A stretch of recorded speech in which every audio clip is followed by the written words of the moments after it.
All right, welcome everybody back to I Mix What I Like. Again, I'm Jared Ball, happy to be your host. Joining me today for a very, I think, important and special, and for me, fascinating and exciting discussion is Diami Virgilio, who is just completed, a couple of years ago, a doctorate in philosophy at UPenn, about which we are going to talk. The dissertation being Contesting Lineage, ADOS, and the Online Reparations Discourse.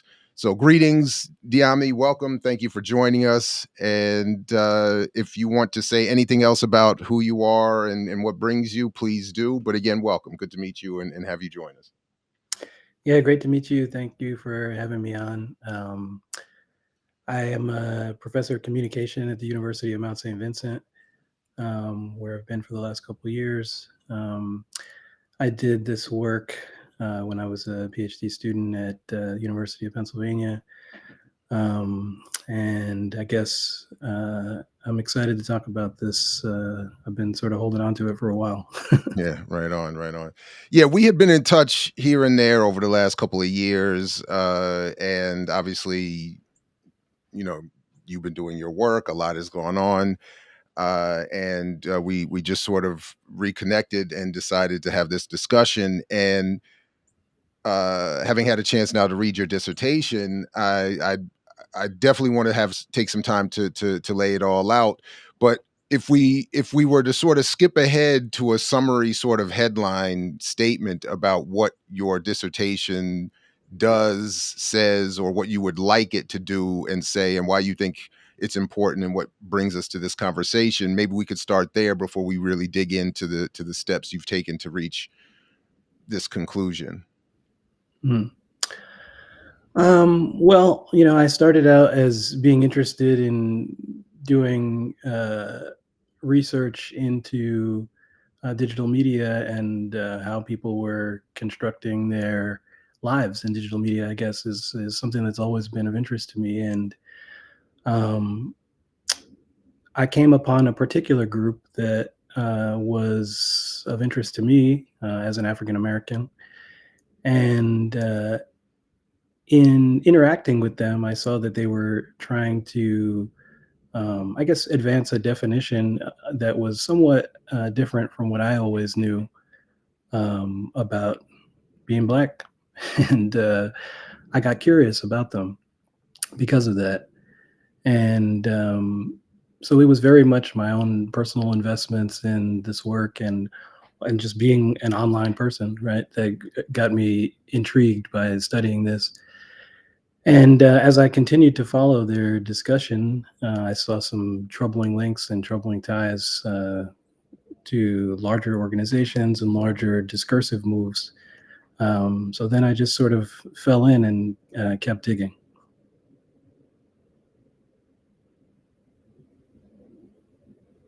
Again, if you wouldn't mind, and after the digging, what is it? What, like, if you like, the again, like the sort of headline conclusion that you've reached about this online community and hashtag.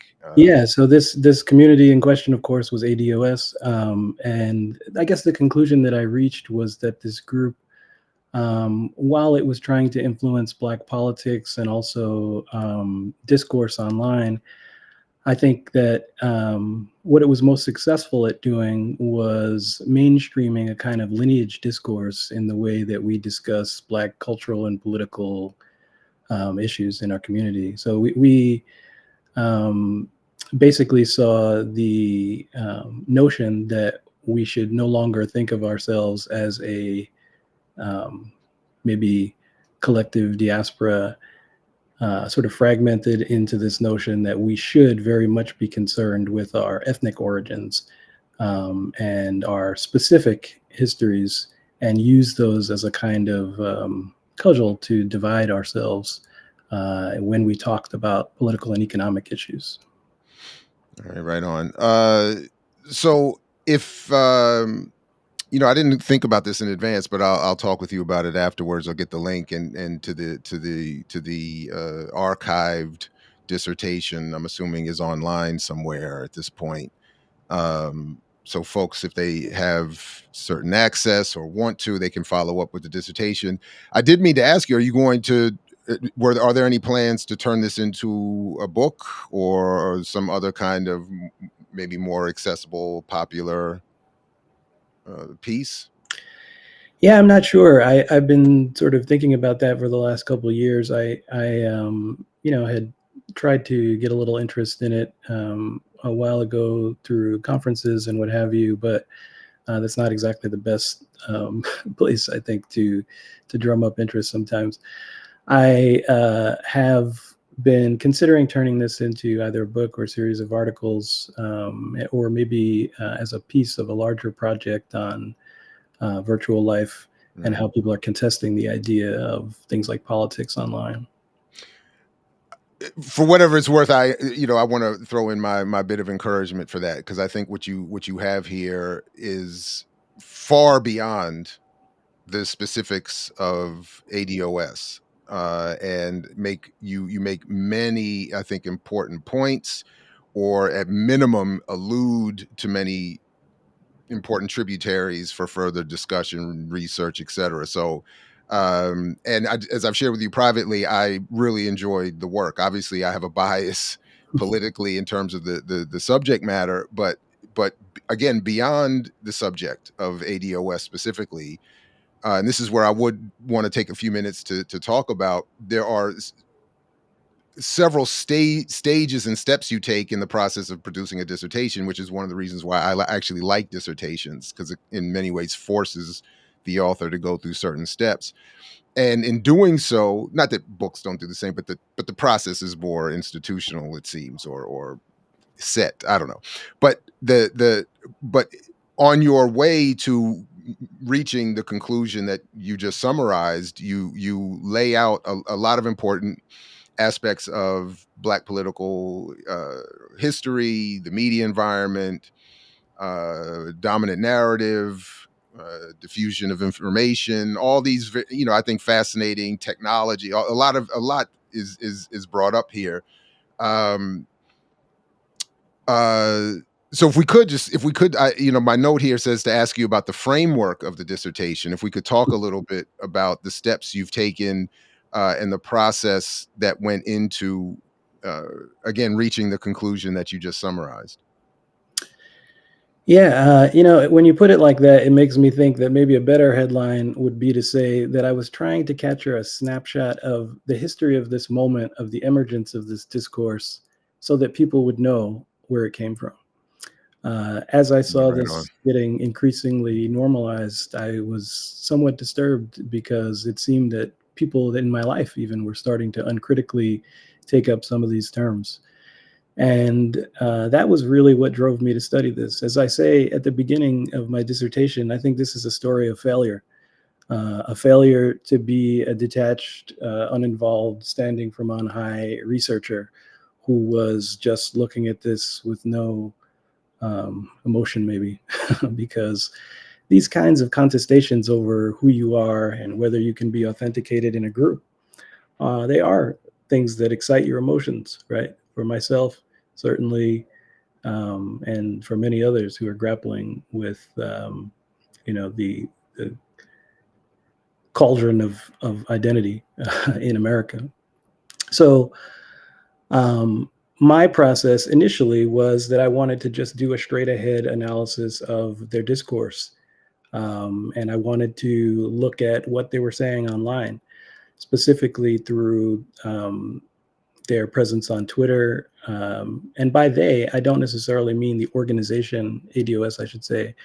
I mean the assemblage of people using their Discord, this lineage discourse, using the hashtag ADOS, using their um, political strategies and tactics. That was my initial interest.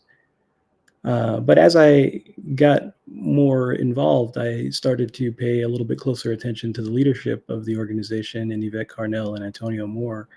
And I noticed that YouTube was the primary platform that they were using to, I guess, do political education among the groups or among individuals online, the groups of people that had started to follow them online.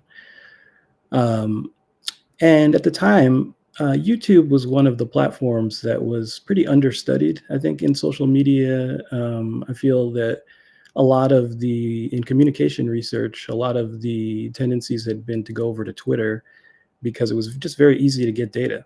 Twitter had data sharing agreements with researchers. They had their fire hose that was easily accessible. And so a lot of researchers, I think, were making a lot of extraordinary claims about what you can see and do on Twitter because it was just easy to collect the data. And, YouTube, conversely, was a little bit harder to study because it's not as easy to just extract data from YouTube. You have to watch videos. You have to actually listen to what people are saying. You have to do more old-fashioned kind of qualitative research.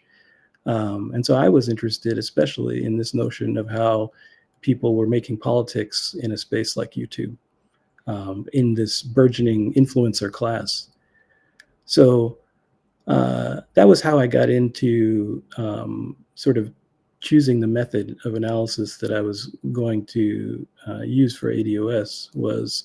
I was trying to formulate a way to look at YouTube in particular and how we might study it as a whole sort of socio-technical assemblage, which includes the comments that people are making, includes the live chat, includes the donors, includes that are giving on Super Chat and other vehicles, and also includes the things that people are actually saying in their videos.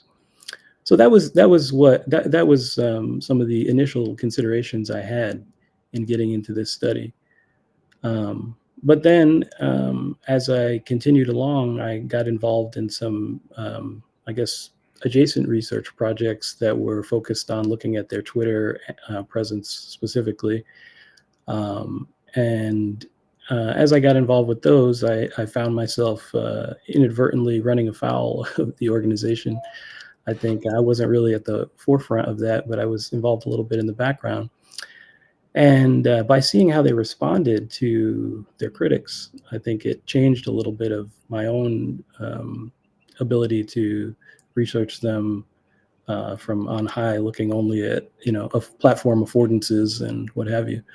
So um, then I set about also chronicling that interaction, which of course is the notorious Harvard Misinformation Review piece. Oh yeah, I intend for us to come back to that. Yeah.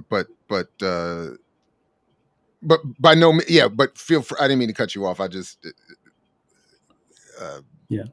had a reaction to that because it was so many overlapping contradictions and disappointments in that piece of it. But let me not stop you. If you yeah, let me let you finish your thought and anything else you wanted to say about that. But I do intend for us to come back to that. Yeah. Yeah. So yeah, then I started to, as a result of those interactions, as I said, I chronicled a little bit. I spent some of my dissertation just chronicling some of that event and how the interaction with institutions around Black politics, especially, was pretty disappointing. And then started to look at how even though ADOS, I guess I would argue, maybe is still not necessarily known to everyone in the world, and even maybe not widely known um, within the context of broader actual policy. Um, the question that they introduced, which is how might we have specificity in developing policy interventions to target Black people, I think was somewhat successful. And I then go on to chronicle how it started to influence the reparations conversation, the actual legislative reparations conversations in places like California, in New York, and elsewhere, insofar as those policies can be said to exist at all, which I think I would concur with ADOS that they barely register. Um, Yeah, I mean, yeah. Anyway, yeah. Yeah. Uh, uh, let me try to stay because I at least had an idea for how I thought I would want to have this conversation, because again, there's so much that you do before even getting to them specifically, that I don't want to lose sight of all of that. And I want to, um, in many ways, as a sort of attempt to resist the efforts of the ADOS movement itself, I don't want to reduce our discussion to their narrow framing of the history and politics. And I think your dissertation does a really good job of kind of refusing that and saying there's so much more happening here, um, that has allowed this even to occur, Yeah. with even these levels of success. And then I also do want to quickly, I to the extent I understood what you were just now saying, I agree that even where people may not be directly or immediately aware of ADOS itself, the ideas that they are uh, uh, working with and distributing do impact, I think, a lot of the popular discourse. And I think of it in terms, in terms of my students, who are again mostly African diaspora, Black American, Baltimore working class students, Black students. They're not in, when if I ask who was YvetteCarnell and AntonioMoore, they won't know. They're Mhm. not watching these videos. But Right. but just this past week, or just this week, as we're talking, there were already reverberating discussions around diaspora's interactions, where I think it's easily discernible that some of what they're talking about has been somehow it's part of the echo chamber created by ADOS, that reverberates even outside of their immediate spheres. But that sort of gets to so you touched on it, and then I just rewrote my note as you were talking, because as we before we sat down to do this interview, I told you that reading your dissertation, and reading about your engagement with the work of Professor AndreBrock, and I encourage people to check our interview with Professor Brock on this show a couple years ago, and his work around digital and distributed blackness. I told you that where he and I have some disagreement over the potential efficacy of Twitter and social media to be of political value to Black people. I told you I have what I call written in my note, the Brock paradox, but I've just adjusted it, given how you just said what you said, to say data access and the Brock Right. paradox. In other words, if I want to ask you to elaborate on what I'm talking about here, but add this little piece, if you would, saying a little more about the impact on what I'm calling and what you discuss in terms of this Brock paradox, this access to Twitter data as opposed to YouTube, because a lot of the Black critical scholarship around social media that I end up in many ways disagreeing with focuses so much on Twitter. And honestly, I never really thought about this question of, they've been given access to a particular playground on which to do research, but it limits to me, it seems to limit the conclusions that can be reached, and some of the framing of it. So, okay, all that. So, could you say a little bit more about that, and how you engage Professor Brock's work, and what conclusions you reach from it? Yeah, I mean, I think there's a few things going on. I think we have to reckon in a political economic sense, I guess, with what Twitter really has been, right? It has been a place for journalists and influencers to magnify their brand, right?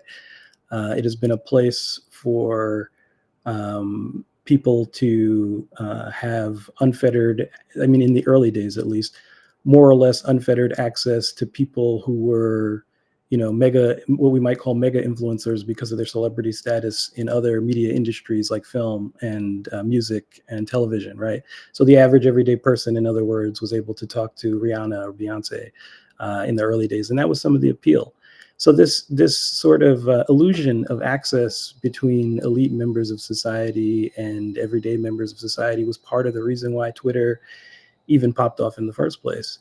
And as other gatekeepers in our society, in media and elsewhere, and academics included, right, came to join these platforms, it became a kind of popular space for cultural conversation. I think most of the research, even going back to some early articles on Twitter by Manju and others, right, talk about this idea that it was this sort of carnivalesque where everybody was able to talk to everybody, and so that I think made people overvalorize Twitter's importance in the first instance.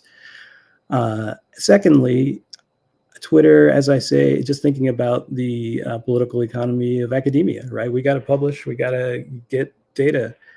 And if a platform is willing to supply that data or has an easy mechanism for accessing that data, then academics are going to glom onto it as the social, or as the space of the world, right? As the place that is, a kind of sociological laboratory. And I think, Twitter was aware of that. They're they're keeping a fire hose of all the tweets that was accessible to outside parties was already a testament to the idea that they saw themselves as a kind of archive of culture, we could say. And so I think, media researchers, I was at the Annenberg School for Communication, and many of the researchers there were only too happy to use this Twitter data as that easily accessible Twitter data to do all kinds of computational studies, quantitative studies especially. And this is kind of emblematic of the overvalorization of quantitative and computational methods in communication and in social research more broadly in this time when datification is supposedly king. So all of these factors, I think, led people to maybe have an overestimation of the value of Twitter as a resource. And then when we get to the construction of this idea of something called a Black Twitter, we are, of course, leaning into all of our maybe worst instincts in media industries about visibility, right? In media industries, a fight that we have always had to wage is, just having people recognize that we are here, right? Or being able to recognize one another as being here. And this is why, we have always had to hold up our stars of the past, no matter how, disreputable the role that they play in media industries, because at least somebody got on, right? And so I think Black Twitter was or the enthusiasm around Black Twitter was partially emblematic of that. It was a visibility in an online space where, for a long time, people were mostly constructing the idea of quote unquote internet culture as this white masculine vision, right? Usually, when we heard about the early communities online, like the Well or other places, this was largely a sort of white masculine, sort of suburban even vision. And I think there have been a number of correctives to that history. I think Anna Everett gives one of the best early ones, where she really talks about the Nigenet and all these other parts of the diaspora that were always online. So really, it was never quite this all-white space. But I think for a generation of communication scholars, that was the work that they had to do, was to say, this is not the space that you think it is. And I think where Dr. Brock's work comes in, specifically in some of his early work, thinking about Black Twitter, he talks about this idea of, a kind of corrective to this digital divide research that only narrated Black people, or really low-income people, but I guess there's a kind of slippage there between Black people and low-income people, which is common when folks have these conversations. And so there was this notion that the digital divide, which was mostly about access, had dominated the conversations around race.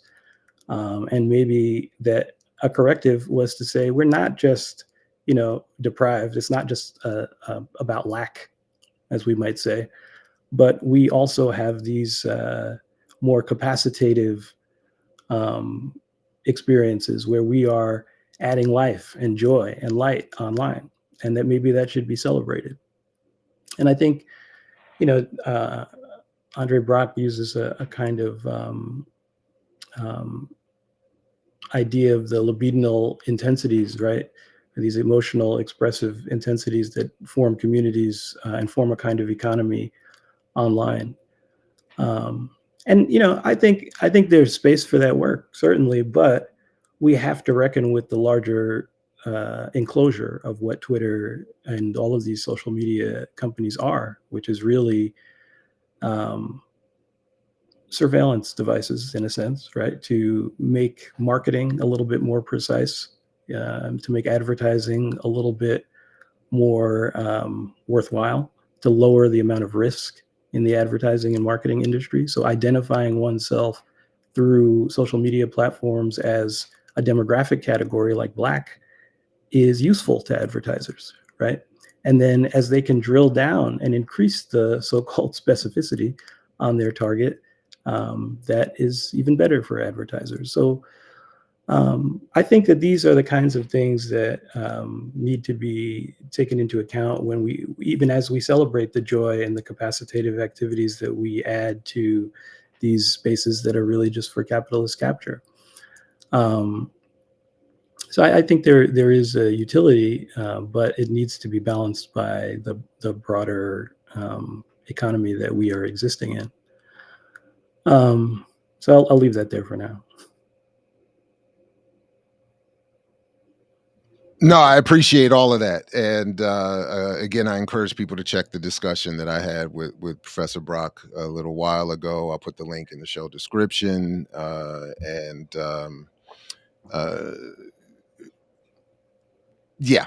Anyway, but okay. So another piece that I thought was really interesting about what you did in the sort of build up methodologically is that you also talk a bit more.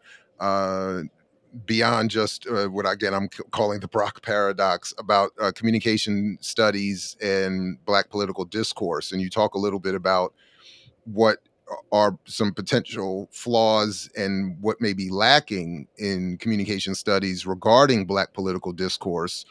And what I wrote here as in a note is also just a discussion of Black political performance.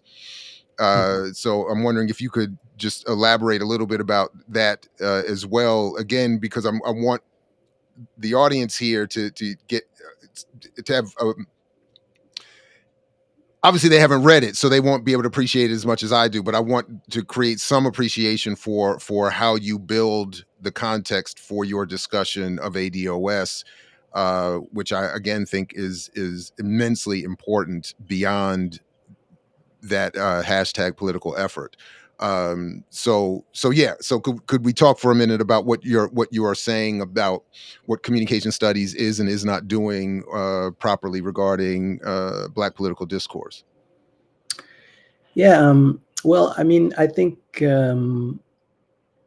Certainly, there's no subfield for Black political communication, and I think as I say in my dissertation, that would probably be a mistake in a sense because uh, it's just political communication, right? Race is just one axis through which we make this political communication and through which we communicate our politics.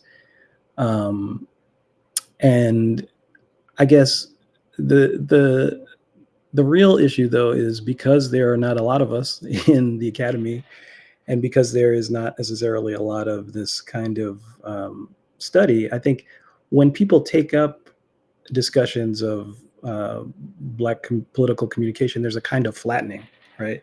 There is not any attention to the many political debates and no knowledge, certainly, of the history of these political debates within Black communities, right? And certainly not much sensitivity to how some of the political tendencies in places around the world are interacting with some of the politics here in the US, as people come together to sort of have this mimicry of diaspora online. Um, so um, I think there is uh, I think there is a inability sometimes to understand how there are conservative black tendencies in black politics that don't necessarily map on to things like Democrat and Republican, right?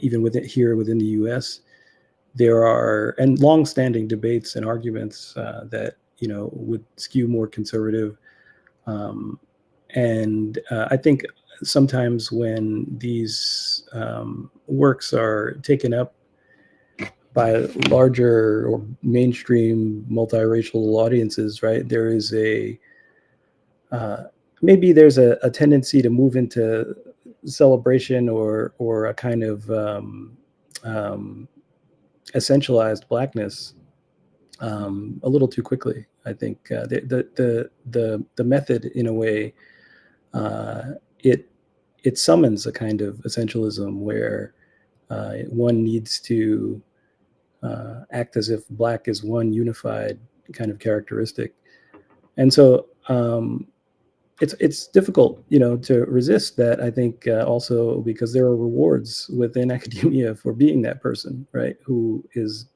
the black splainer to white audiences. So, given all of those things, I think it creates a environment where the scholar themselves has to choose whether they're going to flatten their narrative, and maybe overlook or paper over some of the differences. I think also, though, that this is maybe um, emblematic of and so now I'm almost about to contradict myself because I think maybe if there had been more concentrated study on the ways some of these communicative enclaves have had to function historically in segregated communities, for example, right, where we had no choice but to take up kind of unified political and cultural forms, then it would like if there was more of that research that was integrated into how we are talking about communication research today as a kind of with more continuity around black politics, then maybe we could have a more serious discussion about why these forms are emerging online today. So I don't know. I'm wishy-washy on it, I guess, on the topic of a black communication subfield. Well, as I read your work, I thought it was admittedly a great idea in that, and maybe I was thinking of it just in terms of a maybe a particular Black studies focus, but something that yeah. Now maybe I'm going to be wishy washy, but I thought it was initially a good idea to suggest, and that it represented an important subfield I never really thought about as lacking. But I think you raised a Yeah, really I good guess I point. guess to clarify, Mm, what I mean by lacking is, I mean, as we know, if you're talking about anybody black, you got to go to Black studies or Africana studies or what have you, where we have this methodological stew, right, mm, where we are able to talk to one another, but blackness becomes the organizing principle. mm, Whereas within the disciplines where we are honing our methods and theories that are discipline specific, you know, you don't necessarily have a kind of corpus on which to draw that is specific to the political and other discussion or communication discussions, one might say, of your community. And like I say, maybe that's a good thing. Just thinking about communication as a discipline, it is a I'm about to date myself with a washed reference, but a Bob's Big Boy of methodological and theoretical um, um, tools. So maybe in this discipline it would be a bridge too far, but there's subspecializations for everything else. So why I not? mean, why not? Yeah, so okay, uh so one of the things you do talk about, and I did make a couple notes here, but I don't think it's really pertinent because it's just more about my subjective experience with Afropessimism. But you say here that as you write, there are 5 principal thought lines that I argue have congealed into the ADOS ideology. These are Afropessimism, Black nationalism, Tantonism, brokerage politics, and modern monetary theory. So what I wanted to do is have you say a little bit about those, how you identified those uh, principal thought lines, and then really what my note here is asking is, how do you see the previous, what we were discussing is the previously existing media environment, how do you see that environment relating to the evolution of these principal thought lines that you're saying have congealed into the ADOS ideology? And then I do want to talk about them specifically, but if I'm making sense, like, what is it about this existing political environment that makes room for these 5 core principles to congeal? And then let's talk about them a little bit. Yeah, I think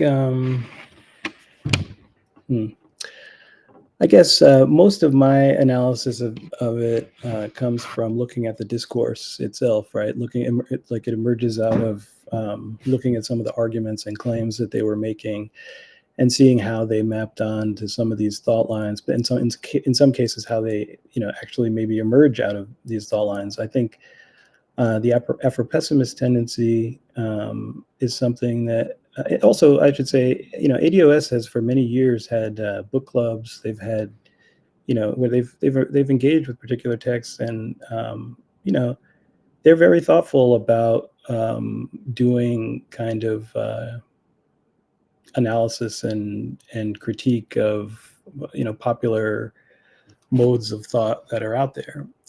They have addressed, I would say, across their videos and elsewhere, they have addressed nearly every intellectual tendency that is kind of in the ether and in discussion and debate in the contemporary period, as well as going back to some particular historical sources.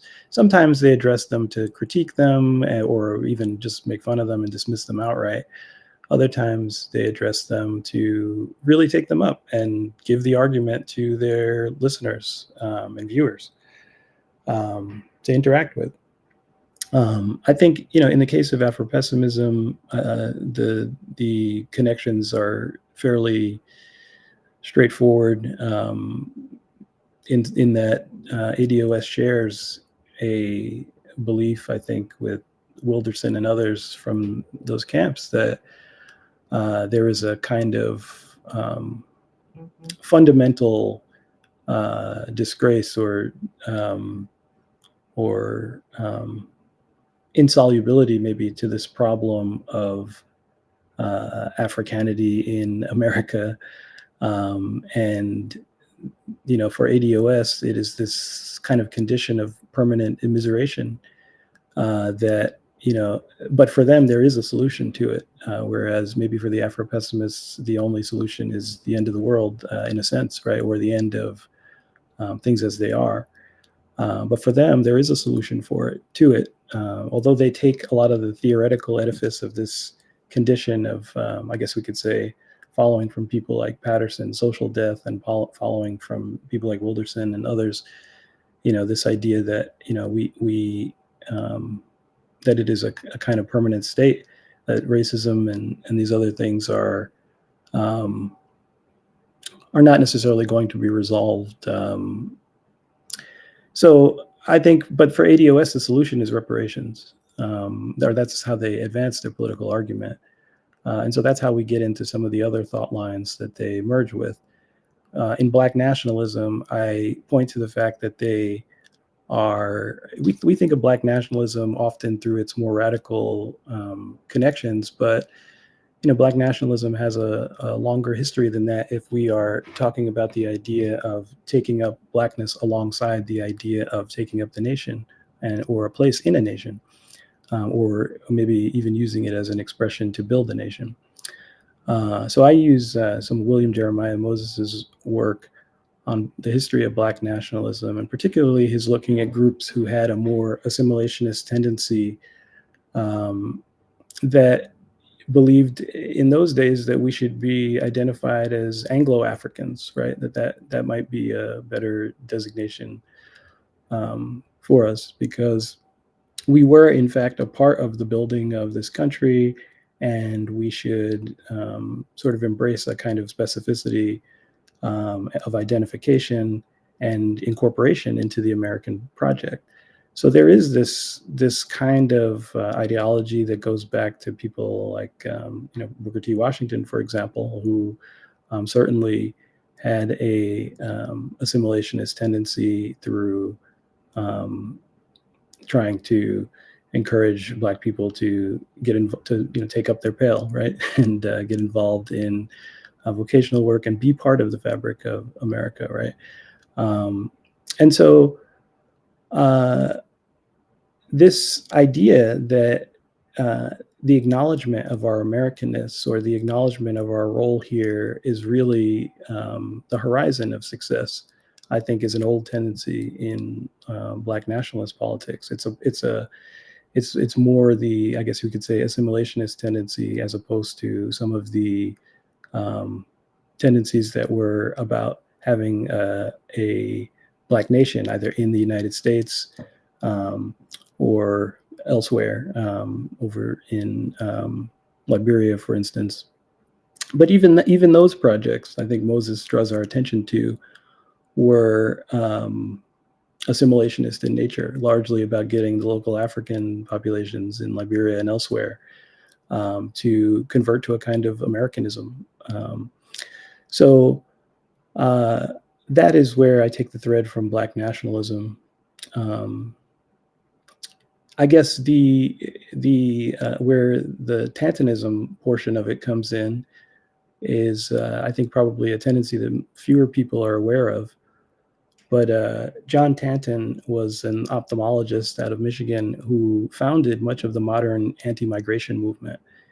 And the Tanton Network is a pretty well-known network that has, through its lobbying body, the Federation for American Immigration Reform, FAIR, been responsible for a lot of the policies that have guided the Trump administration, for example. Several members of FAIR were involved in the United States Customs and Immigration Services during Trump's first term. And people like Stephen Miller and others are connected to FAIR, have been keynote speakers for them. So Tantonism is really this idea that migration is an existential crisis to the United States and really other traditionally white regions like Europe. A lot of Tanton's own philosophy comes from a writer named Jean Raspel, who was a French writer who was writing about, the unwashed migrant hordes coming to the shores of Europe to destroy Central European culture, which obviously is something being contested in the EU right now through various reactionary politicians. And so here in the US, Tanton took up this text and other ideas, mostly about overpopulation being a serious crisis. You could say he was part of the overpopulation movement within environmentalism in some senses. That's part of where his politics emerge. But it wasn't really about, I guess at a point, it's not really about population explosion that is straining the world's resources, but really straining the global north, I guess you could say, particularly, traditionally European communities. So Tantonism, where they come into the picture, is they have strenuously advocated over the years for just reduction in the number of migrants to this country through every and all means, but what their focus has not always been on, I guess, low-wage workers that we often, I think, maybe in our minds over-associate with migration, right? They're not necessarily worried about agricultural and factory workers and what have you, but a lot of their rhetoric has been pitched around people in the professional managerial classes that are competing for jobs. And so this is a lot of so one organization I can think of that they have is U.S. tech workers, I think, which is about limiting the number of H-1B visas to reduce competition in that sector, or focusing on things like college applications, right, from migrants. So really, a lot of their rhetoric has been pitched to the competition pressures of migrants in the U.S. And YvetteCarnell was a member of the board of Progressives for Immigration Reform, which was a subgroup of FAIR. She was on their board, I believe, in 2016 and 17. And this has been brought up, I think, by many people in the past. And usually ADOS just points to it as kind of circumstantial evidence.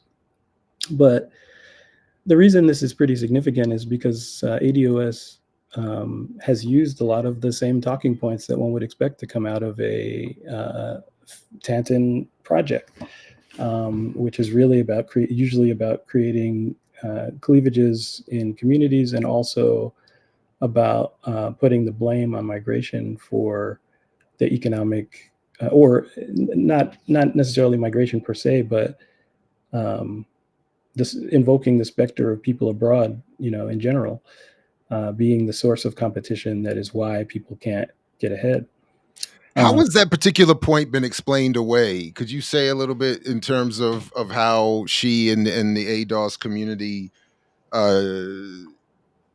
reconcile that Tantanesque connection? Yeah, I mean, from what I've seen when I was working on this project, it was mostly just about.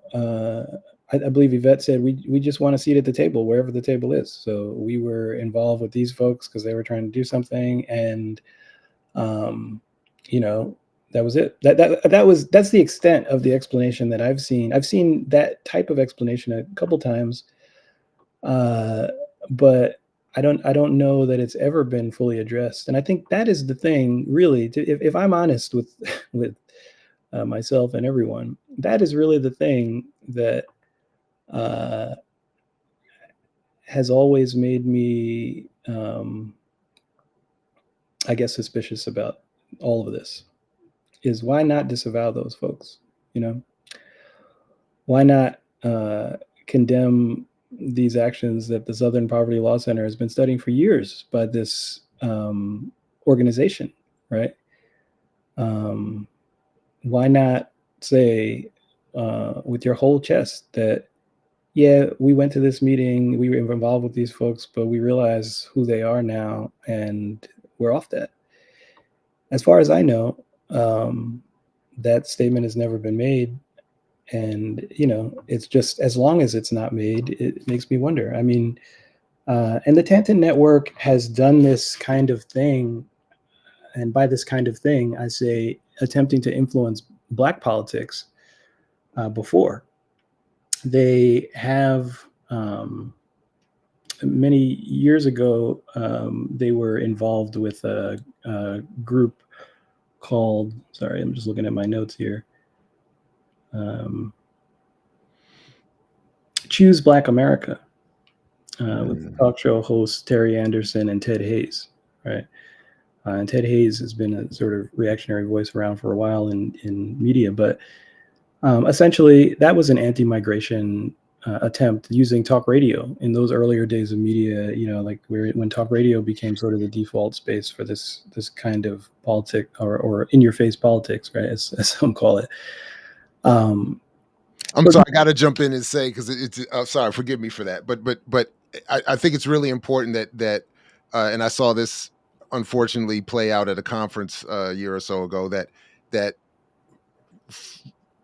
there seems to be, or I'm worried that there is a larger than I would like there to be, or that there should be, gap in the research that of today's social media and media environment about talk radio, the yeah, history specifically of talk radio.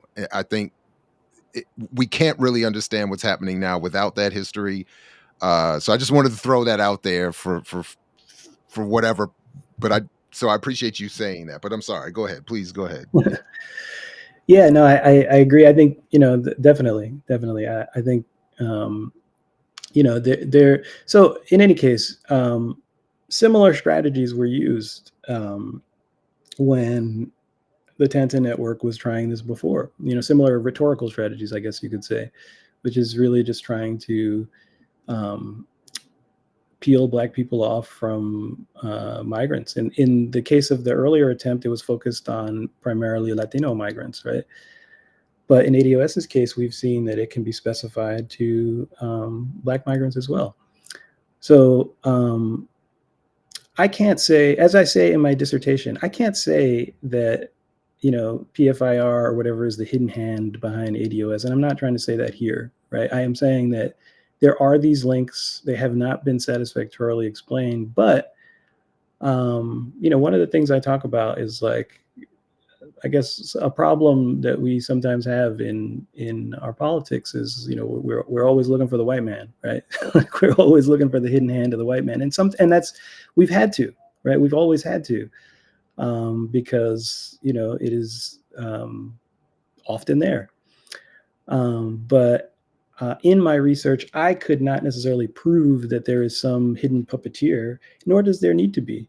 The fact is, these folks are willing to launch this discourse, launch these types of arguments, and they do map on to arguments that have made by the broader anti-migrant nativist coalition. And we should, The specifically white conservative right, nativists, and I just want to, yeah, sorry, right, yeah. yeah, that's important. So, insofar as they have mapped on to those discourses and the way they've tried to operationalize those discourses in the past, and insofar as there are these linkages, I just think that they merit scrutiny. And I also think it's important. I mean, my particular approach has been to this point about the white man behind the scenes type thing is that we don't need the smoking gun. The overt political arguments clarify where they stand and with whom they are in allegiance, and that to me is methodologically at least a kind of a safer way of exposing what the goals are, even in advance of, again, my anecdotal stories about the event where, the joke I make is that I was handed a check immediately on the spot by a white man in a suit, which signified to me the very white conservative nature of the organized event, because usually speaking engagements don't get paid that quickly, and Yeah. not handed like this, well-dressed white man just handing you this check, and it's like usually I'm used to having, in fact I'm reminded now I got to chase one down now, like got to chase it down, like I did the thing, like where's the little honorarium, but they were, but aside from all that, it's just the argument, and I love the way, again, I really appreciate what your dissertation does, as I've tried to map this conversation onto that you lay out this context, and then bring in where ADOS fit in, to an already existing political media environment and context. So I really appreciate that. But yeah, but anyway, that's just been my preferred approach. Like I don't, if look, I'm not, if I can't, if unless someone delivers it to me. I mean, I'm not looking for the white whatever behind the scenes. It's just the overt politics make it pretty clear what team they're on and why there should be some more, at minimum, discussion, if not just full on criticism and whatever. Yeah, I guess one other thing I would just say to that though is, I think there's another thing that's going on too, and that is that you know Carnell and Moore in particular are operating in a kind of influencer space of political organizing and activism, and the rules of how that works and whether it works are still being very much negotiated, right? There are no rules. Yeah, I mean, there are no rules. Right, right. But whether those can be effective tactics, right? This is something that's been contested for years now. When we talked about Black Lives Matter, when we talked about multiple attempts at hashtag social movements, and there certainly has been many criticisms of whether they are authentic or not, or whether they're just people trying to make it work in the influencer space, right? And I think in the case of Carnell and Moore, they were trying to be political influencers for a while. They were in this kind of online influencer space, trying to gather a following, trying to get people to see them as experts in Black political life. They originally did this through connections with Boyce Watkins and his, Your Black World, I believe, vehicle. They then moved away from him and went out on their own uh, and came together to form this sort of influencer duo, Breaking Brown and Tone Talks, that was ADOS, around 2018 or 17 to 18, roughly. So, they had been talking about issues for a while, and I feel Yvette had a video that went viral, which is Obama's problem is that he's not a Black American, or something like that. I don't remember the exact title. I'm sorry. And that was like one of her biggest hits in 2016, and or 2015 or 16, and after that, it seems like somebody noticed, like, and then because suddenly this issue of migration became the default conversation. But on the one thing I want to say is I'm not with that trying to necessarily suggest that she was like recruited. Maybe she was, probably. They came to her and said, do you want to be part of this group? Even as she says, it might have been as simple as that. Because I think with them, they are very online Black people, right? And as a result, you can react to the things that are sort of coming at you. Um, and I think, even now, looking at some of their recalibrations of their discourse, they're very adept at reading the tea leaves, and not just from an influencer Hey, standpoint. listen, I have never accused more uh um or Carnell of being stupid. I've never accused them to be dumb and Mm, incapable. Quite the opposite. And initially, I was willing to work with them, and that's sort of my point about it doesn't have to be some nefarious so-called conspiracy, although yeah. conspiracies are not that really deep either in terms of it just how easily they can be evolved. But the point being that I think it makes sense that a viral video goes like that, and then more conservative groups looking to uh, um, expand their interests would reach out. And I think I and maybe you and others, maybe I certainly I'll speak for myself. I've uh, made sometimes too quickly easy partnerships or allegiances or alliances or whatever, just sort of on the fly, nothing nefarious, whatever. And then over time, sometimes regret it.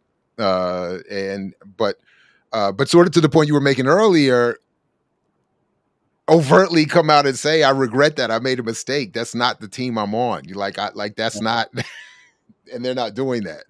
Um, in fact, most of their, from what I've experienced, most of their overt hostility is saved for those on the left, and Mm, particularly the Black left. That's been my limited experience.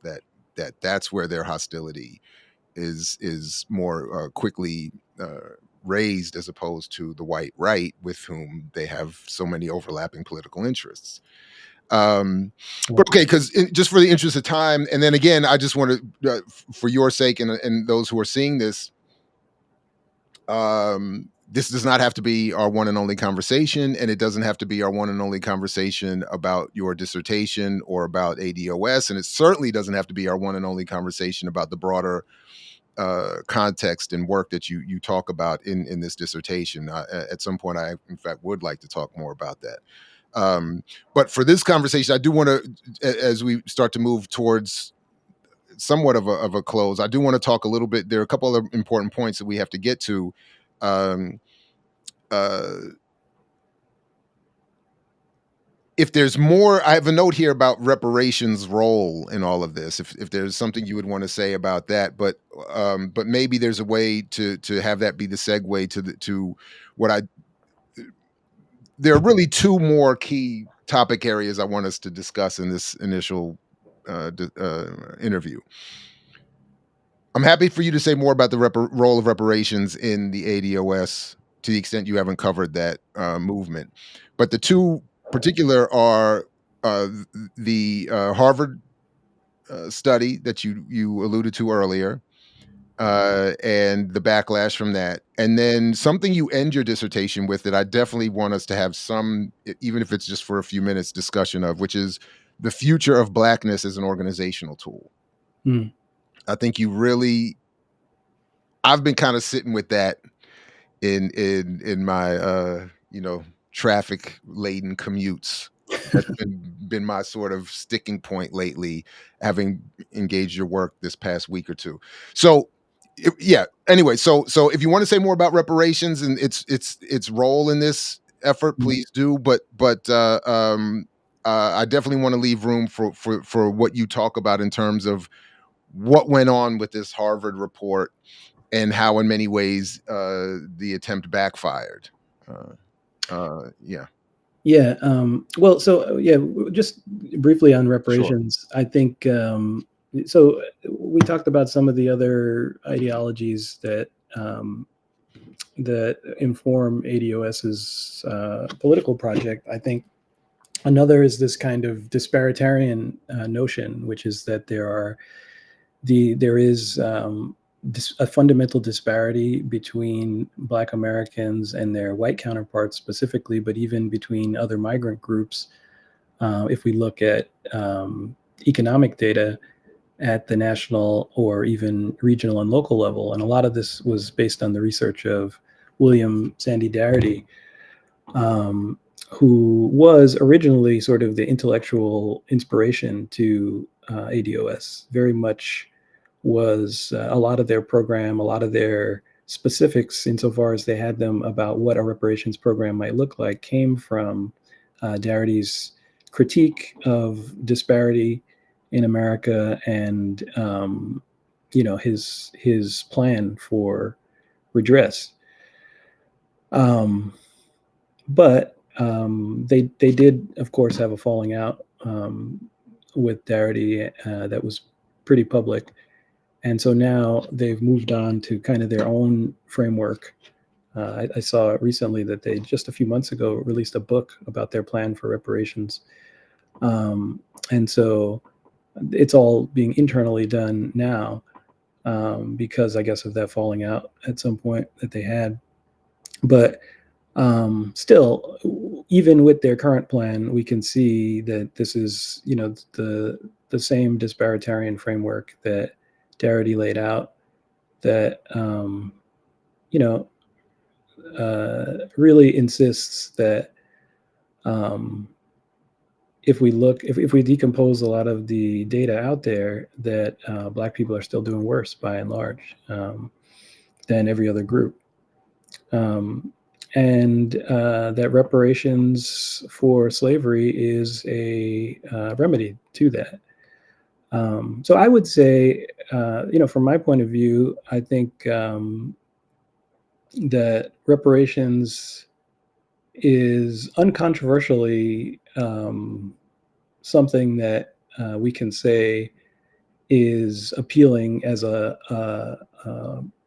part of Black populism, one might say. Right? It is the most, maybe it is one of the most populist, most populist agendas one can have, because it's uncontroversial to say that slavery and its aftermath was absolutely destructive to us as families, as communities, as individuals, right? And continues to be.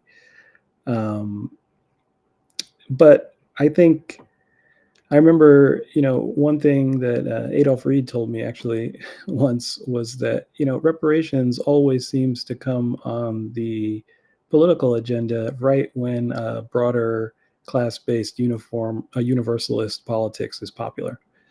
Right when there is some momentum behind these politics, we often see the emergence of reparations discourse, right? And he was telling me that this was not coincidental, and um, I think we can look at this, specifically Black populist attempt in a way as an austerity measure, possibly, because it is a way to say that everyone is not getting enough and we need a broader redistribution, but we're just going to do it group by group. We're going to start with this group. We're going to spend years making the historical case and justification and economic, or give you rafts of economic data to prove it, as if it wasn't self-evident. And then we're going to come up with some kind of solution that will target this group. And there's only one way for every other group to interpret it, which is that it's at their expense, right? And that is immediately the reactionary discourse that emerges, that this is at, white folks' expense or other people's expense who had nothing to do with it, quite frankly. That is the first thing that you'll hear. In the many arguments against reparations, which I think Darity does a good job of outlining in some of his works, right? The first thing you'll hear is people saying, "Oh, we didn't have anything to do with it," and of course, their response is, "Well, you're enjoying the benefits now, so you do have something to do with it."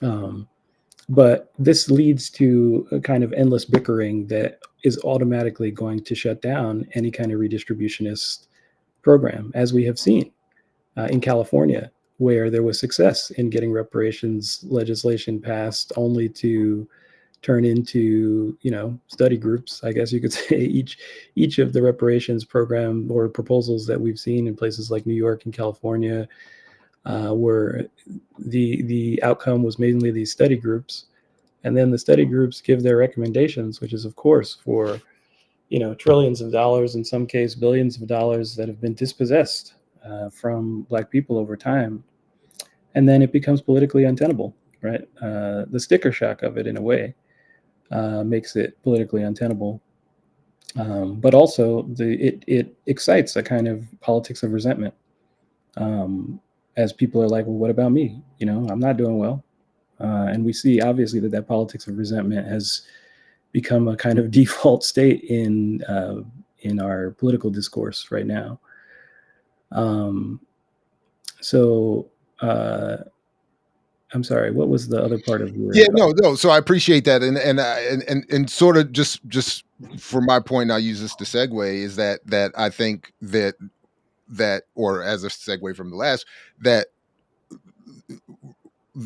particularly their approach, but reparations in general, not that it's not deserved, not that it's not warranted as a discussion, but that it's welcomed as a topic among many in the white right and conservative spaces, even liberals, because one, I don't think that they think that there's ever going to be any, and then it removes focus away from more radical forms of organization and claims on the state, and so yeah, but what the where I wanted us to go for before we conclude for this discussion were those were the uh two remaining topic areas. One, the Harvard report, and then this again this point that you raise about the future of Blackness as an organizational tool. Mhm. Um, you and I had been in touch at some point, I think during the Harvard report process or something, or as it was ongoing or something like that. And because I vaguely remember, correct me if I'm wrong, but I vaguely remember having a discussion with you where I don't know if I said this. I actually don't remember if I said this to you, but I remember vividly thinking that one of my problems with the Harvard studies, I was hearing it being from you being described, is that it was looking to criticize the ADOS effort for discouraging Black Americans from voting, and specifically voting for Democrats. And again, I found myself, it was like the Black version of this Trump moment and this odd contradiction where these conservative assaults on neoliberal institutions are create some again dissonance or contradiction, because these are institutions that I'm not a fan of. And I'm not a fan of Harvard or any other institution working to encourage Black voters to support the Democrats. You know, which I see as a way of limiting more radical forms, not a conservative move to the right, but more, you know, so so again, I don't remember what I said to you in that, but that was sort of what I was a little bit worried about. But I was also, you know, encouraged by my bias that someone was going to put something together that was critical of of this group. Yeah. But what happened? Yeah. Well, I would say so. So there's two parts to this. One is that the initial goals of the research were not necessarily focused on Black people voting for Democrats per se, but voting at all, because there was an initiative that ADOS was launching called Project Down Ballot, which was encouraging people to vote down ballot on local races, but to opt out of the presidential race altogether.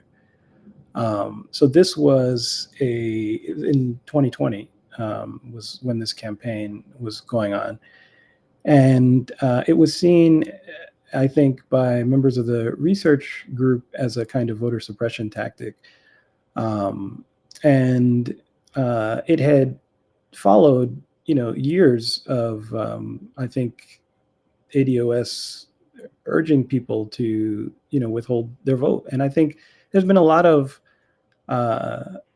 reasoned political debate on the utility of withholding the vote. I think in recent years, I mean, I think of even at the legislative level, right? Like Jimmy Dore's "Force the Vote" campaign, right? Like, so to me, that was a tactical disagreement, but given the concerns around misinformation that had come out of 2016, there was a disposition, I think, within communication research, as well as within many liberal institutions, to, you know, be suspicious of all of these actors as, you know, potentially having the subversion of democracy in mind, or, you know, maybe some foreign hand and what have you, right? I think we are well schooled enough in the most of the debates that animated misinformation and disinformation since 2016, which have often tried to point to, you know, hidden hands outside doing the work rather than the political and economic conditions of people in the United States. So, but I think with ADOS, there was a singular focus for so long, I would say, on the idea of withholding the vote, right? Of not using of sort of getting out of the process of electoralism altogether, but not to stay away from, not to get out of electoralism, but to use it, you know, tactically, really. But the issue is, when you're doing this kind of work online, maybe someone saw the video that you said, you know, withhold your vote until you get the concessions, but did they see your video that said, okay, we got the concessions? You know, like, so this strategy, when you're doing it online and not necessarily with people in a tighter way, is a difficult strategy. So I think the research team came together partly concerned about what the intentions of this campaign were, how, you know, whether it was really something that was tactical or just a means to get more people interested in the ADOS ideology, using the election as a means of doing so. But having said all that, there were organizations that are definitely Democratic Party organizations that were involved in this research effort, like Media Matters, right? They too were involved in some of this research project, and I actually at the time didn't really know how woven into Democratic Party politics they were. This was a failure of my own research. But I should clarify, my role with this group was, as I outlined in my dissertation, I saw a posting that went out to, it came through our Annenberg, emails. That said that there was a group that was looking to do research into disinformation, particularly targeting Black voters. And there was just something about the way it was worded that made me think that maybe they were talking about ADOS. I don't know what it was, but I was like, if they are, if since I've been researching this, I got to get involved with them and see what they're doing.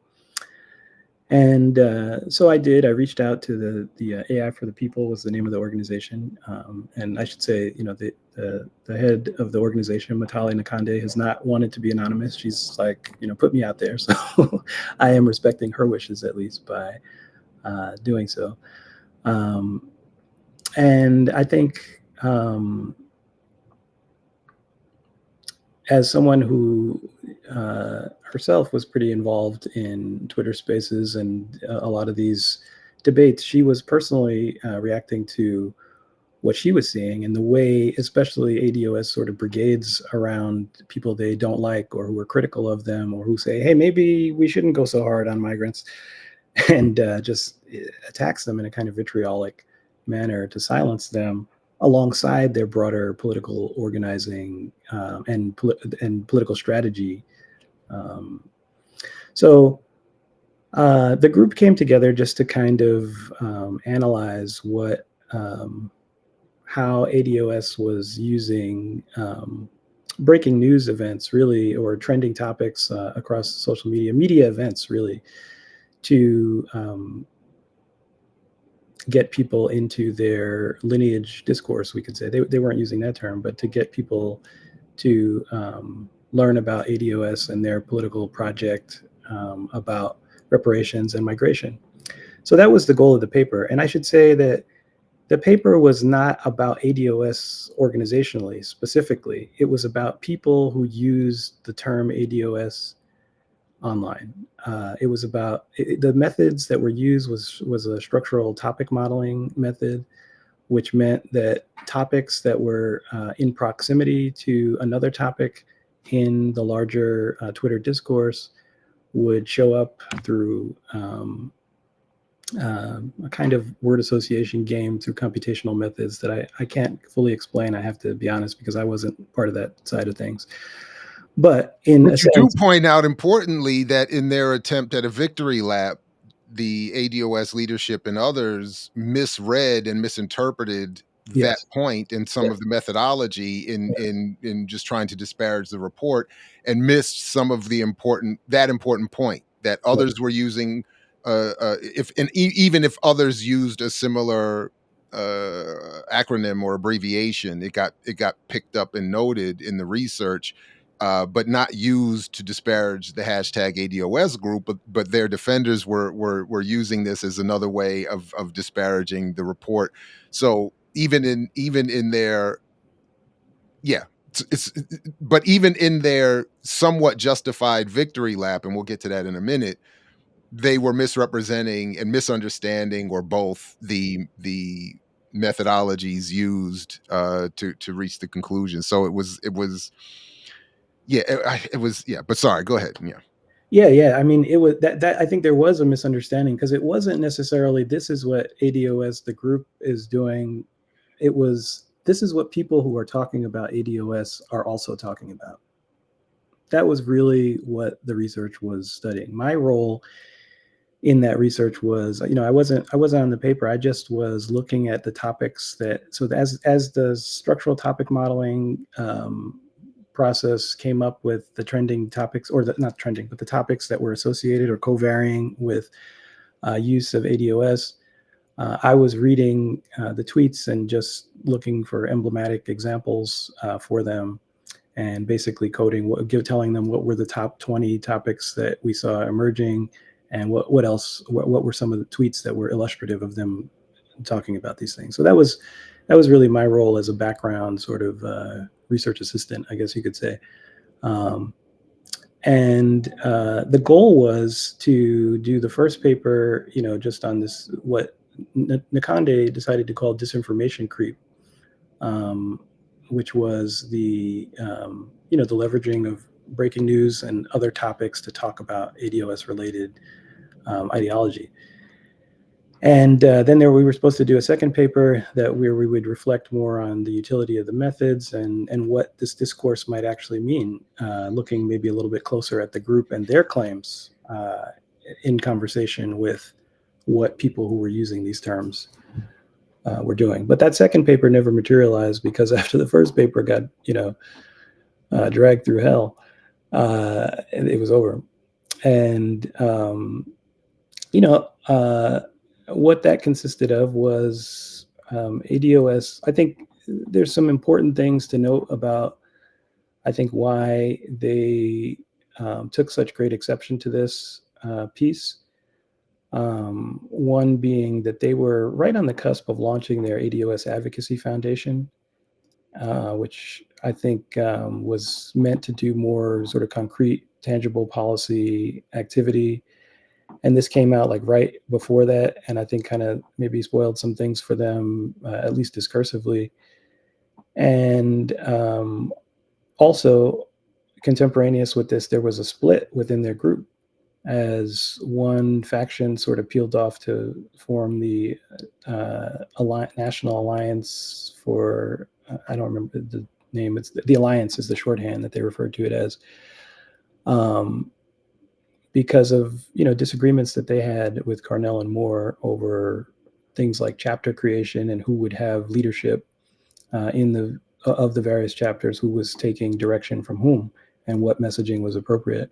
And specifically, I think many of the people who peeled off were part of the California Reparations project because they were seeing success with that regional level reparations legislative attempt. And Carnell and Moore had always been much more. They had been much more interested in a national strategy and a federal strategy,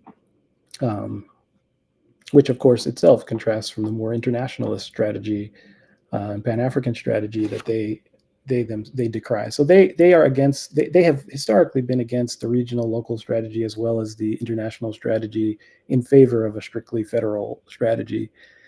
And so that group, I think, but they have gotten themselves involved with those local efforts from time to time, I will say. But I think that group was seeing some success as interlocutors for the reparations discourse, and maybe as they, a lot of their claims were, ADOS is not a group, it's an ethnicity. So if we're saying we're ADOS, then anyone can just do things as ADOS. But that was that splinter group's attitude. But and so Carnell and Moore, I think, were trying to maintain party discipline at the time, as well as launch their advocacy foundation. And this thing dropped at just the worst time for them. But that wasn't unintentional, certainly. But what they did was they came back with everything they had. And I think, in a sense, they were right to do so. That's what contesting politics is. And as you point out, it was the Harvard name. Yeah. If Harvard, if anybody, but if Harvard goes after you, Right. I think. So I'm not mad at them. No, And, no. what bothered me in reading your dissertation was that to the extent I understood what you were saying, it seems as though their loud public condemnation of Harvard and its report led Harvard to be more condemnatory of the report than was warranted. In other words, I think you said that, in fact, to be fair, I didn't read the report, at least very closely, and it's been some time, and I didn't read, I didn't get into, I don't know if it's even available, any of the Harvard internal review discussion of it. But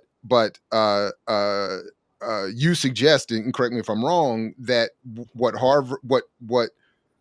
ADOS and then Harvard ultimately agreed was done wrong in the report was not really the flaw that they say it was, that something to that effect, that it really wasn't as deserving of all the retraction and denial and distancing as Harvard gave. And then, as you point out, they didn't even give the researchers a chance to revise and resubmit or make any sort of take any sort of corrective measures to the extent that any were warranted.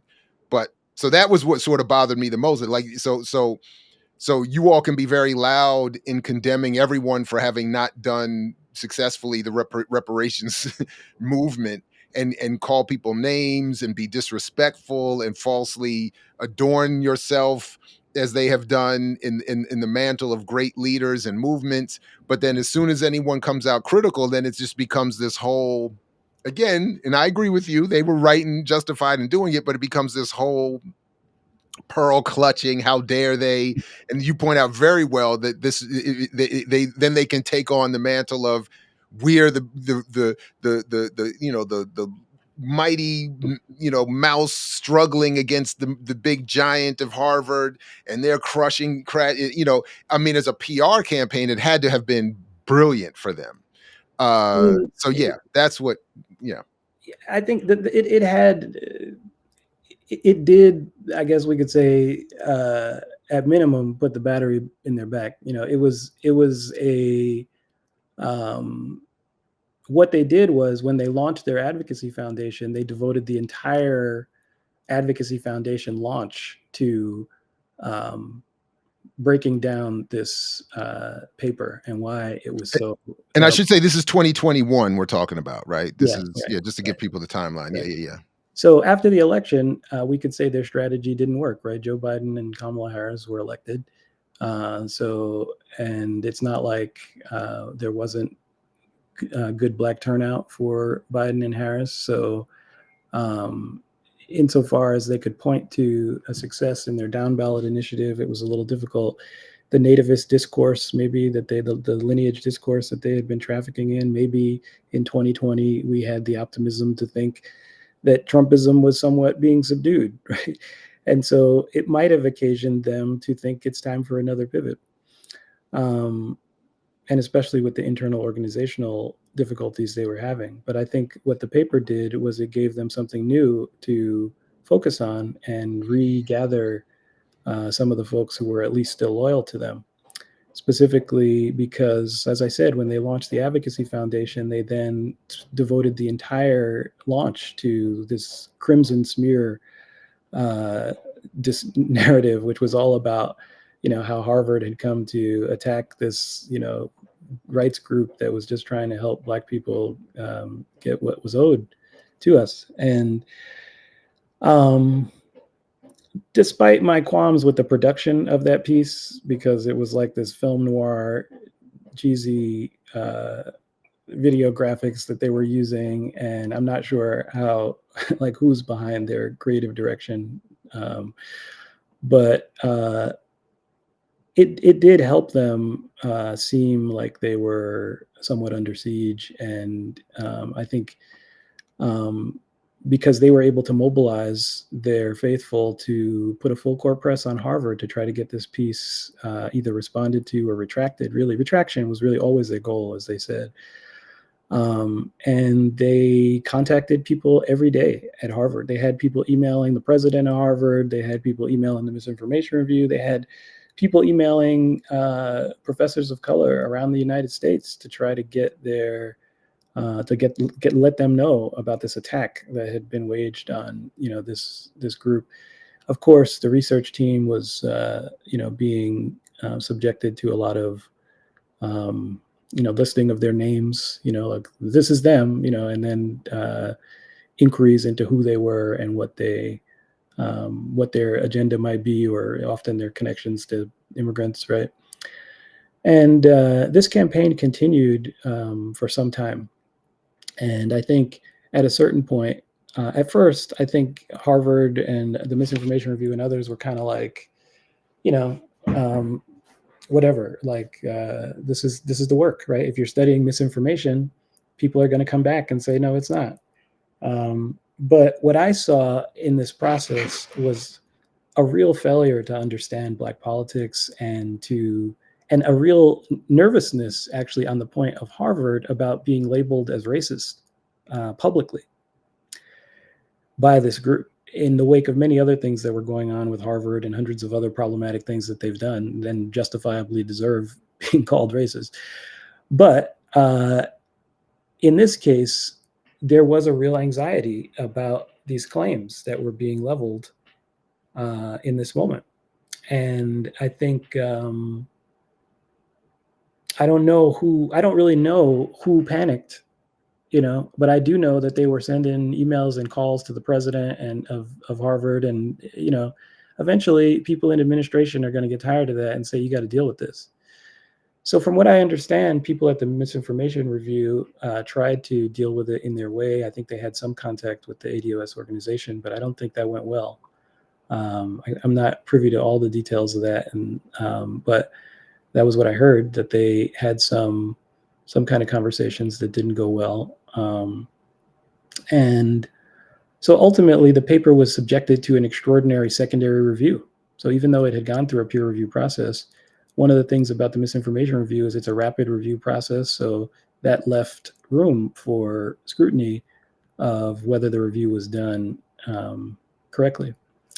And they used that room to subject the paper to a secondary review. The first reviewer internally, I believe, found that, while there were some things that they weren't quite sure if they necessarily fully supported the claim, it was just quibbling over some semantics. And then the secondary review that was from an outside reviewer who said that the data did not support the claim that ADOS, the organization, was saying that X, Y, and Z. But again, the paper's claim was never about the organization per se. It was about people who are talking about the things that the organization has put on the table, right? So they subjected it to this review, and they decided that there was sufficient lack of rigor or what have you to retract.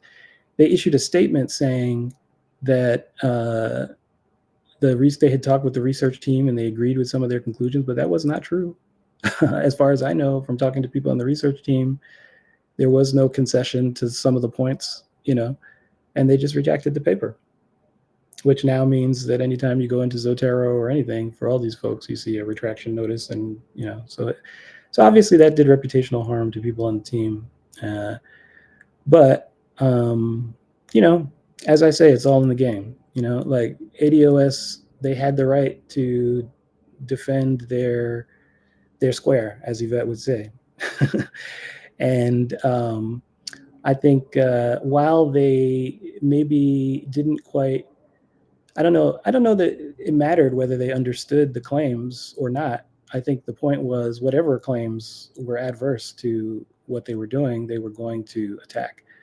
But in their critiques that they released in their Crimson Smear video, and then in other responses that they sent to Harvard that were penned by their propaganda minister, who was this white guy named Paul Sowers, but that's not his real name. That's like an acronym or a pseudonym rather.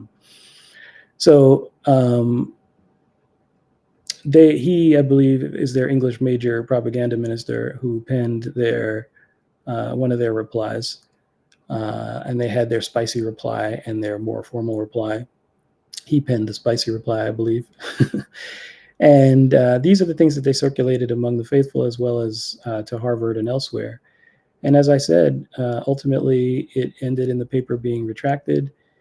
There was, I think, there were debates. I know, again, a lot of this is hearsay, so I'm reluctant to share some of it, but there was hearsay that I have about some debates that were happening among the board of the Misinformation Review about whether to retract, and it wasn't exactly unanimous, but there were some people who moved forward to say that ADOS was not as they were being characterized. And so ultimately it was retracted.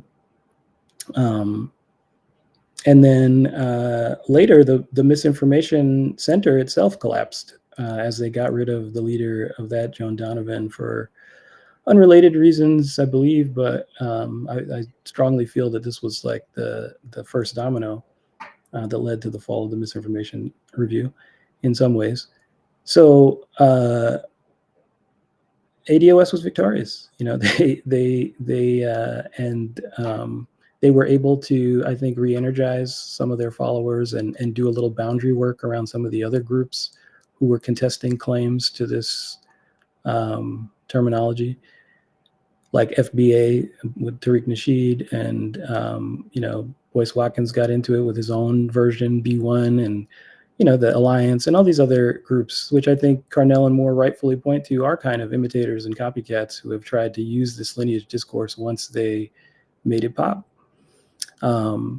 So in that regard, it did work for them, but institutionally, it was a great failure. I think there were people on the team who felt like their institutional connections or privilege or prestige might have protected them from this kind of thing, but it didn't, and nor it maybe should it, in a sense. But what we would have hoped is that at least the people Well, who it should connected have. the gatekeepers would have enough knowledge, or be able to be willing to seek out enough knowledge of the nuances of Black politics to figure out who they were actually dealing with.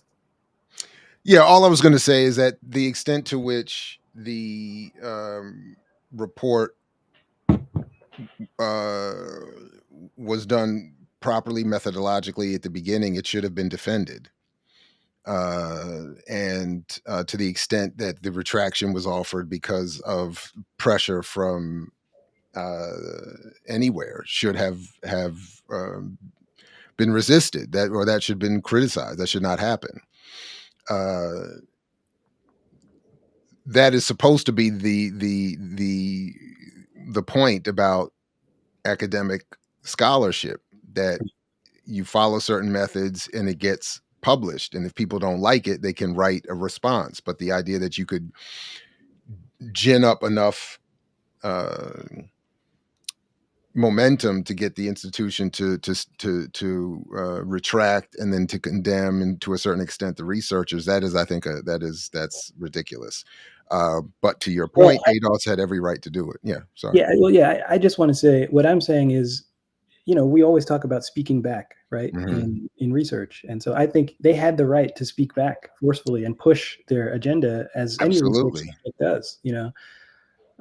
But yes, in the name of academic freedom, right, and academic integrity, one would think that the fears of being labeled as racist would not be sufficient to make someone throw the researchers under the bus. Especially if you have Black writers involved in the research and you follow certain methods, Right. peer review, et cetera, and so forth. And especially, to their advantage, the ADOS community do not have to worry about peer review, scholarship, or academic rigor in producing their videos and their commentary. Right. So but yeah, to your point, it's also part of the game, and they had every right to defend themselves. So Mhm. just lastly, I do want to, if we can, I know we don't have a lot of time, and we can always come back for parts 2 and more, but if you would just take a moment to say a little bit about what it is that you're at least raising as a question around uh, uh, the future, again, efficacy of organizing around Blackness, Mhm. uh, uh, the future of Blackness as an organizational tool. Yeah, where are you with all of that, and what yeah, just yeah, whatever you would want to say about that.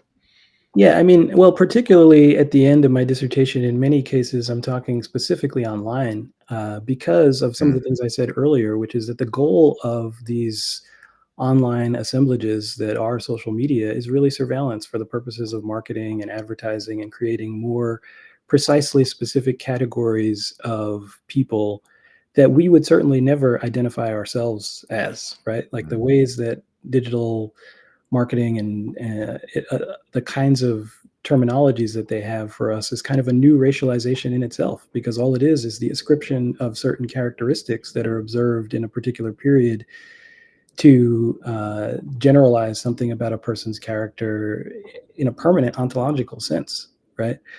And so this is the goal of the panoptic sort, right, as Oscar Gandy calls it, is to fracture us into increasingly more useful categories of identity and identification for capitalism, right?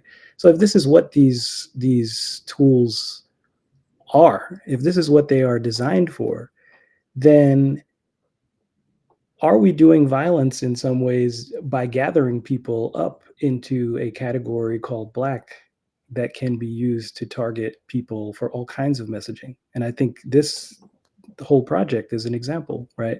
If you assemble a Black Twitter, or if you say that a Black Twitter exists, you invite a attempt to condition what the political and cultural character of that Black Twitter might be, right? If you say that this is what these Black audiences are and what they want, it is natural within these environments to try to engineer behaviors and beliefs, because that is how they are built. That's what they're built for, right? They're built to engineer behaviors and beliefs, mostly for capitalism. And so, in this sense, right, and especially in this time where I think all of us have a little bit of paranoia about how we're being identified online and what it could be used for, I think, our data will be used against us, right? In an authoritarian context, certainly, which we seem to be slouching toward every day. Our data will be used against us. Our ability to be precisely identified as belonging to and having membership in certain groups, is detectable, right? Like through social research methods, and it's certainly when you have access to the point of data collection. And we see with this administration, which is directly tied in to companies like, Google and Meta and I was just reading about Palantir this morning. yeah, right. Yeah. Like Hmm. they're directly woven into all of it. Like it's not like this is in the abstract where they're requesting data necessarily. They have shares in some cases now in these companies, and certainly all of these people were lined up at the inauguration for a reason. These people, like, when have we ever seen all these people lined up? Like we should take it seriously. And so knowing that about the goals of these platforms, we have to wonder, if we are organizing people politically under the banner of Blackness, are we putting a target on their back, right? I mean, this is always the question that we've had to ask from, with the COINTELPROs and everything else that we've had that have been trying to worm our way into the community. But this is not about someone necessarily trying to worm their way in as much as the structure itself is about disintegration and disaggregation into the most um, easily identifiable types of groups that are possible, the most easily identifiable types of sets of beliefs and behaviors that are possible. Um, so uh, I worry about this even with reparations, right? Like reparations, we can say it would require a massive amount of data collection on Black Americans, right? We are saying we are going to create a database of every Black person in America who was born of descendants. So we're not just asking for Black people's data who are alive today, but all of your family for all of time, right? Let's get all the ancestry stuff. And maybe they've even talked about adding DNA to that, right? So are we really willing to give over all of this data for what will probably be not much, right? Hey, SandyDarity said $350,000 a piece. Yeah, well, Diami, isn't that, take a my little my swab, invoices take a my little. invoices have not been responded to. Oh man. Oh, uh, listen, Dr. Diami Virgilio, thank you very much for joining me. Thank you for doing this research.